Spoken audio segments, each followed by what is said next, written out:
Je salue avant tout et remercie toutes les populations de Diamniadio, Sangalkam, Rufisque et des environs pour la mobilisation exceptionnelle. Ce 27 décembre 2021 marque une étape historique dans notre marche collective vers le Sénégal émergent. Une aube nouvelle se lève sur notre cher pays. Il y a 5 ans, le 14 décembre 2016, ici même à Diamniadio, qui était alors une ville en état embryonnaire, nous lancions le chantier de la première phase du train express régional sur un linéaire de 36 km, dont la deuxième phase mènera à l'aéroport international Blaise Diagne. 2016, c'était 131 ans après l'inauguration en 1885 de la ligne ferroviaire Dakar-Saint-Louis. Je disais à l'occasion du lancement du chantier du TER que nous avions décidé de franchir en vitesse une étape significative de notre marche résolue vers l'émergence. En vitesse, parce que nous avions fait l'option d'un train express doté de technologies de dernière génération. J'ajoutais que nous étions animés par une volonté inébranlable de changer de paradigme, une volonté de vivre notre temps, une volonté d'épouser la modernité, une volonté de regarder l'avenir avec confiance et ambition. Aujourd'hui, chers compatriotes, nous réaffirmons cette volonté avec plus de force encore, puisque nous l'avons traduite en actes. Nous voilà en effet revenus à Diamniadio, non en voiture comme il y a 5 ans, mais à bord du TER pour son inauguration officielle qui sera suivie de sa mise en service.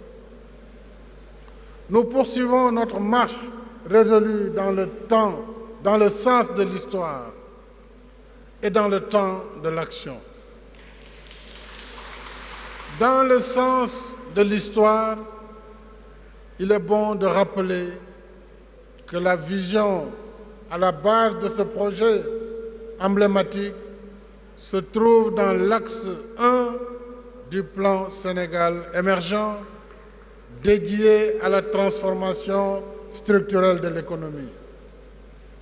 Cette vision part du constat qu'avec moins de 0,3% du territoire national, la région de Dakar concentre plus de 25% de la population sénégalaise et près de 70% de l'activité économique du pays. Dakar concentre également l'essentiel du parc automobile national et enregistre environ 40 000 nouvelles immatriculations par an, alors même que la région ne dispose pas d'un système de transport de masse fiable et prévisible. Il nous fallait donc relever 3 défis majeurs. Décongestionner Dakar et sa banlieue. Offrir en plus de l'autoroute un autre moyen de relier plus rapidement Dakar à la ville carrefour Diamniadio et à l'aéroport international Blaise Diagne. Enfin, il nous fallait assurer une meilleure fluidité du trafic vers l'intérieur du pays, en conformité avec notre politique d'équité territoriale. En somme, il s'est agi de penser et passer à une nouvelle ère de modernité du transport qui règle les problèmes d'aujourd'hui et anticipe sur ceux de demain. Les problèmes de demain seront plus compliqués et les solutions seront plus coûteuses.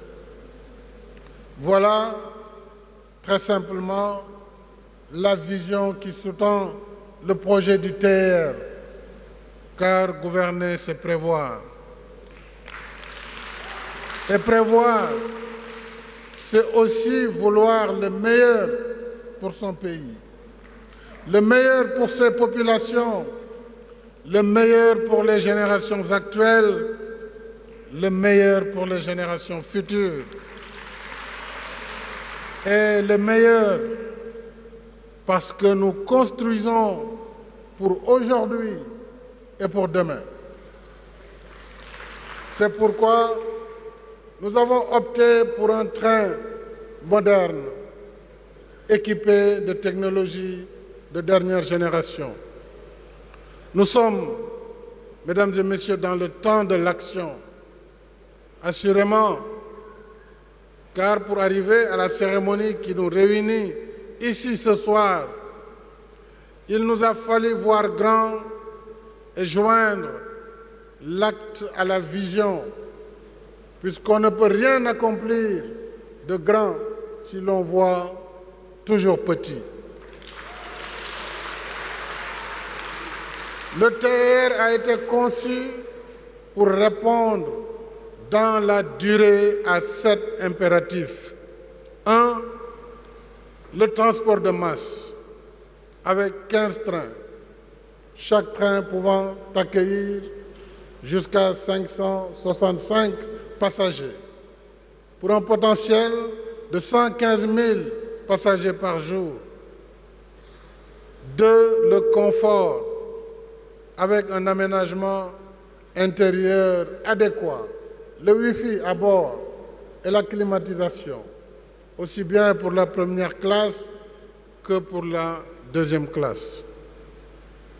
3e impératif, la régularité, avec une fréquence d'un train tous les 10 minutes. C'est l'engagement de la 7 heures, tous les 10 minutes de 6 heures à 22 heures et toutes les 20 minutes les dimanches et jours fériés. 4e impératif, la rapidité, avec une vitesse de pointe de 160 km à l'heure. 5e, la mobilité, avec 14 gares et haltes, 15 ponts-routes, 15 ponts-rails, 50 franchissements piétons. 6e impératif, la sécurité et la sûreté. Le TER est doté de technologies embarquées la plus avancée. En matière de signalisation, les plus grandes entreprises au monde viennent de le dire. Ce sont les meilleurs en matière de chemin de fer. Et la surveillance à bord sera assurée par la gendarmerie nationale. Et là, je vais m'arrêter pour inviter nos compatriotes à s'approprier ce train express régional, à en assurer la sécurité et la sûreté. C'est un train rapide qui fonctionne avec un très fort voltage. Il est extrêmement dangereux de jeter des instruments ou des outils métalliques sur la caténaire qui est la ligne électrique. C'est pour vous dire que nous devons en faire notre train express régional, notre patrimoine, pour les générations actuelles et pour les générations futures. Et pour réaliser ce projet, le plus complexe de l'histoire du Sénégal, il a fallu travailler dur, jour et nuit, y compris en temps d'intempéries et de crise sanitaire Covid-19. De sa conception à sa réalisation, le TER a mobilisé une ingénierie technique et financière sophistiquée et exigé plusieurs acteurs intervenant dans des domaines divers et interdépendants.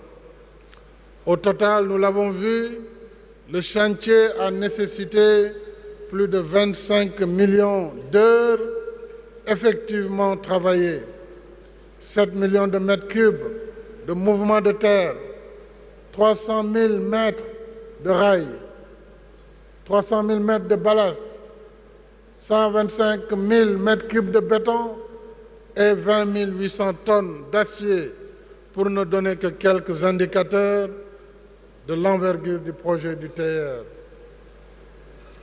Ce projet a généré 4 119 emplois directs et 1 637 emplois indirects, dont la quasi-totalité est occupée aujourd'hui par des jeunes Sénégalais, jeunes hommes et jeunes filles en particulier. Nous avions en effet inclus dans les termes de référence du projet l'exigence de transfert de technologie, parce que nous savions dès le départ et dès la conception que ce projet demanderait des ressources humaines hautement qualifiées, compte tenu de la complexité de sa technologie. Le projet a fait naître tout un écosystème de technologie et de savoir-faire, notamment avec un centre des opérations ferroviaires, un centre de maintenance, des écoles de formation et des simulateurs. Je les ai visités cet après-midi. Je voudrais féliciter la CETER, la PIX, féliciter ces jeunes filles, garçons, hommes et femmes qui se sont engagés et qui ne doivent leur mérite d'être recrutés que par leurs compétences, puisque dès le départ, j'ai tenu à dire au président de la CETER, n'acceptez aucune pression politique. Je ne vous demanderai pas le moindre emploi, que personne ne vous exige de recruter un tel ou un tel. Donc tous ces 900 et quelques jeunes qui ont été recrutés l'ont été par leurs compétences personnelles et je tiens à les féliciter.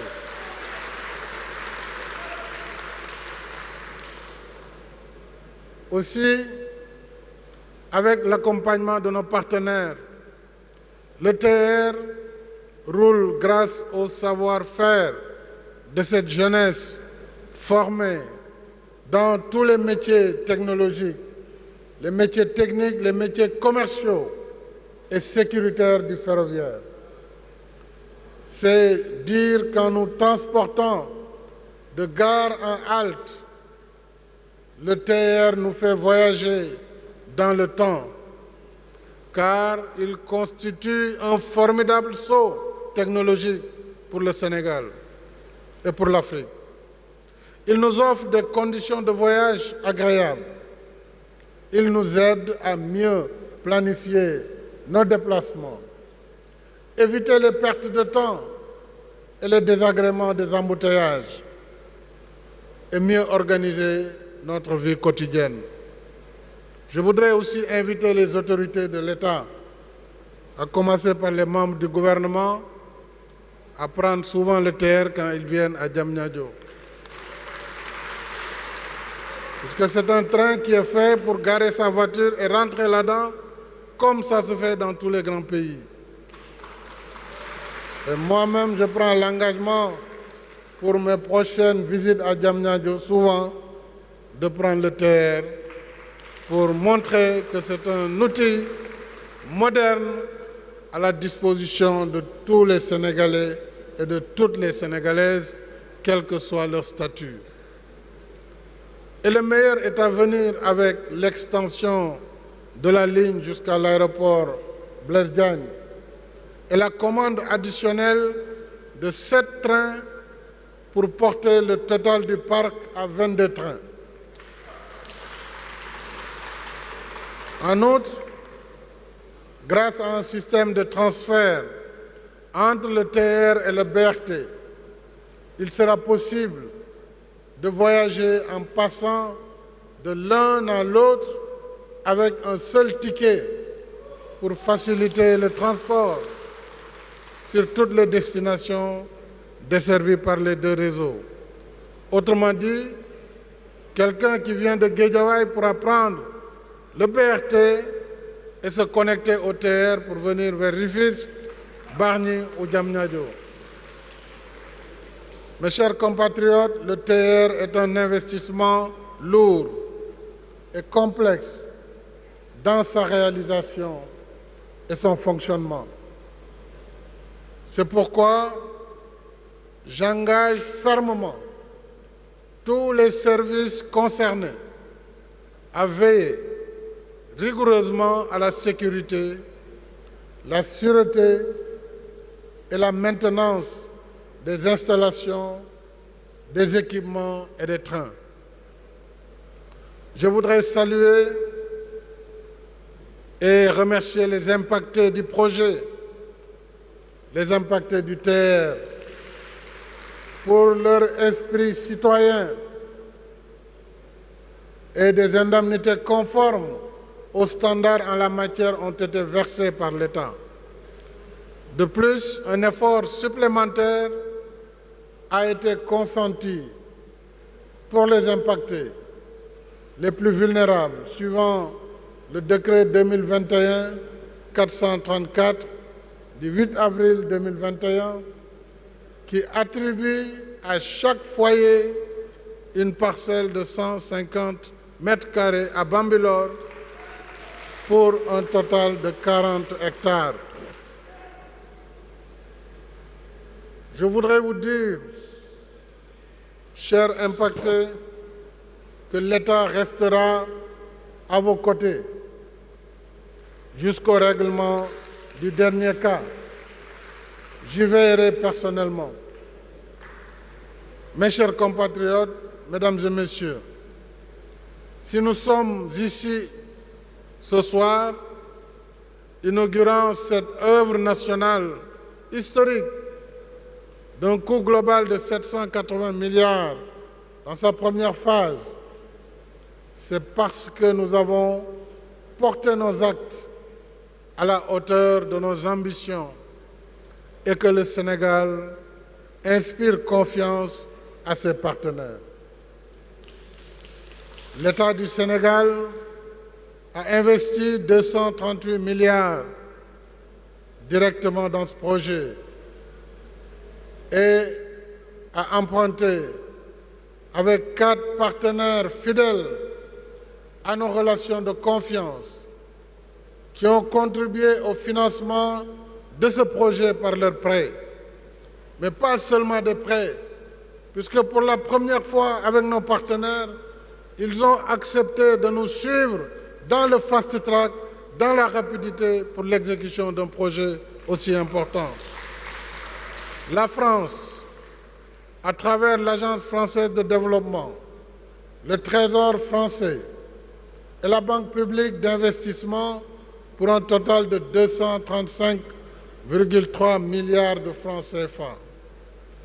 Merci, la France, pour ce geste et cet engagement.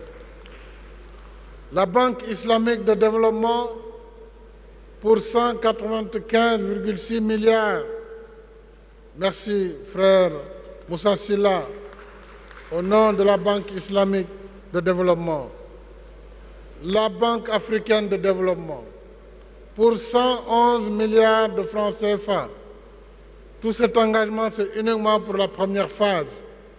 Et ces 3 partenaires, plus la BIDC de la CEDEAO, restent engagés et l'ont dit pour la réalisation de la seconde phase qui mènera le TER à AIBD. Je renouvelle à ces partenaires mes remerciements et surtout notre gratitude pour leur soutien à notre quête d'émergence par la réalisation d'infrastructures de développement. Si nous sommes ici aujourd'hui, c'est également grâce à des hommes et des femmes dévoués corps et âme qui, jour et nuit, ont consacré au projet leur temps, leurs efforts et leur intelligence.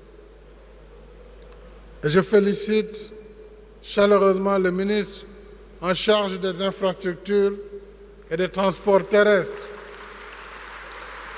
le ministre des Finances et du Budget, le ministre de l'Économie, du Plan et de la Coopération, ainsi que l'ensemble de leurs collaborateurs et tous ceux qui, par le passé, ont travaillé sur le projet du TER depuis 2016. Je ne saurais ne pas citer le directeur général de l'APIX, M. Muntagassi, qui mérite mes félicitations appuyées, ainsi que toutes les équipes de l'APIX. Ce sont des permanents du projet parce qu'ils y veillent depuis le commencement. Ce projet complexe a exigé courage physique, perspicacité et surtout expertise technique. Bravo Muntaga, félicitations et merci à tous, ainsi qu'à la SENTER avec son directeur général, M. Abdoundene Sall. Je félicite les autorités administratives, le gouverneur de la région de Dakar, les préfets des départements de Dakar, Rufisque, Pékin, les autorités locales, maires, autorités coutumières et religieuses et toutes les bonnes volontés qui nous ont accompagnés dans la libération des emprises et l'exécution des travaux. Nous sommes passés en effet dans la banlieue la plus populeuse du Sénégal par ce train express régional. Je félicite à présent nos partenaires techniques, les 22 entreprises sénégalaises et étrangères pour l'ensemble des travaux de conception, conseil, exécution, certification et exploitation, sans lesquels ce projet n'aurait pas vu le jour. Donc félicitations à Eiffage Sénégal, Eiffage France, Yapi Merkezi de la Turquie, CSE du Sénégal, Jetran du Sénégal, Souma de la Turquie, CDE du Sénégal, NJ de la France, Thales, France, NGE, TSO de la France également, CIM de France, CERTEM du Sénégal, CPCS, NGEROP, Alstom de France, Sistra de France, Bureau Veritas, Center, Société nationale du patrimoine du TER, la CETER, qui est la société d'exploitation du TER, et enfin, nous avons la SNCF, qui va être le partenaire technique à travers Keolis et le FONSIS bientôt. C'est donc la combinaison de tous ces efforts qui a aidé à mettre le train sur les rails. À présent que tout est fin prêt, j'ai souhaité dans un premier temps qu'il soit permis aux usagers futurs de s'approprier le TER sur l'ensemble de la ligne. C'est pourquoi nous allons organiser dès demain, 28 décembre, jusqu'au 13 janvier 2022, une campagne de transport gratuit dénommée Sargal Sénégal. Maintenant, il faut nous organiser le transport. Amul Samborlo, Amul Bourante. Ce sera organisé. C'est sur réservation et nous pourrons transporter 250 000 personnes gratuitement pendant cette période. Avec ce temps d'appropriation, le TER sera mis en service commercial. Mes chers compatriotes, après les autoroutes Ila Touba, AIBD Mbour, AIBD Thiès et bientôt le BRT, notre credo, le temps de l'action en mode fast-track continue.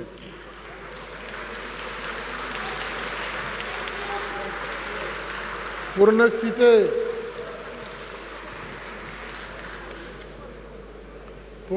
que quelques exemples, parmi la trentaine de projets actuellement en cours sur l'étendue du territoire national, les travaux de l'autoroute Mbour-Fatick-Kaolack ont démarré. Le chantier du port minéralier et vraquier de Bargny-Sendou sera bientôt achevé. Le port du futur Andayan sera lancé lundi prochain, 3 janvier 2022. La VDN sera prolongée jusqu'à Diamniadio. En outre, nous poursuivons le montage technique et financier des projets d'autoroute du Nord, Dakar-Saint-Louis, et le chemin de fer Dakar-Tambacounda. Aujourd'hui, ici à Diamniadio, le Sénégal émergent a franchi une nouvelle étape dans sa trajectoire ascendante. Et notre marche résolue vers l'émergence continue, car demain, le TER arrivera jusqu'à AIBD, puis étape par étape, nous irons à Thiès, à Mbour et encore plus loin. Telle est en effet notre ambition pour le Sénégal émergent. Et c'est cela aussi notre vision de l'équité territoriale. Les nations qui veulent réussir ne plafonnent pas leur ambition et ne se résignent pas devant les obstacles. Sur le chemin du progrès, l'obstacle ne doit pas être pour nous une limite à ne pas franchir, mais un défi à relever. Alors, la seule tâche qui prévaut, c'est de transcender nos limites, relever nos défis et conquérir de nouveaux horizons.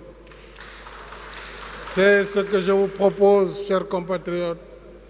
Ensemble, gardons intactes nos ambitions.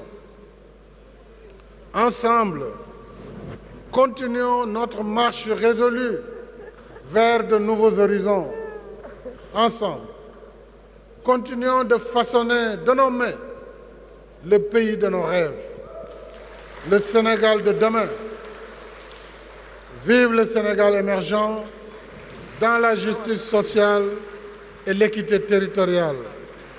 Le Sénégal de tous, le Sénégal pour tous.